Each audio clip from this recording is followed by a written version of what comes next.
അപ്പോൾ ഞാനിപ്പോൾ ഉള്ളത് നമ്മുടെ പുതുക്കാട് സ്റ്റേഷനിലാട്ടോ. ഇവിടെ ഇപ്പോൾ 10-20 മിനിറ്റായി നമ്മുടെ വണ്ടി പിടിച്ചിട്ടേക്കണത്. നമ്മുടെ കോട്ടയം നിലമ്പൂർ ട്രെയിനാണ് കേട്ടോ. അപ്പോൾ ഈ വന്ദേ ഭാരതിന് വേണ്ടി നമ്മളെ പിടിച്ചിട്ടതാണ് ഇവിടെ. ഇത് ആലപ്പുഴ വഴിയുള്ള വന്ദേ ഭാരതാണ് കേട്ടോ. അപ്പോൾ ഇത് ഫസ്റ്റ് പ്രയോറിറ്റി ട്രെയിൻ ആയത് കാരണം നമ്മളിവിടെ ഒരു 10-15 മിനിറ്റായിട്ട് ഇവിടെ പോസ്റ്റായിരുന്നു.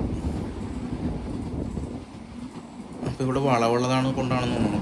അത്യാവശ്യം സ്പീഡ് കുറച്ചിട്ടാണ് പോകണം. അന്നേരം സ്പീഡുണ്ട്, ഒരു 10-70 കിലോമീറ്ററിന് സ്പീഡ് ഉണ്ടെന്ന് തോന്നുന്നു.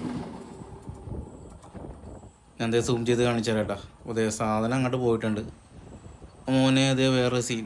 ആദ്യമായിട്ടാണ് ഒരു 3-വേ ക്രോസിങ് കാണുന്നത്. വന്ദേ ഭാരത് അങ്ങോട്ട് പോയപ്പോഴേക്കും എന്ത് തൊട്ടപ്പുറത്തെ ട്രാക്കിൽ കൂടി വേറൊരു ട്രെയിൻ തിരിച്ചിങ്ങോട്ട് വരുന്നു. അതും ലിവറി കളർ, മഞ്ഞ ലിവറി കളർ അടിച്ച ലോക്കോയായിട്ട്. ഇത് മറ്റേ ഇതാണ് കേട്ടോ, കണ്ണൂർ എക്സിക്യൂട്ടീവാണ്. ആലപ്പുഴ കണ്ണൂർ എക്സിക്യൂട്ടീവ്. ആദ്യമായിട്ടാണ് ഇങ്ങനൊരു സീൻ കാണുന്നത്. അറ്റ് എ ടൈമിൽ 3 ട്രെയിൻ ക്രോസ് ചെയ്യണത്.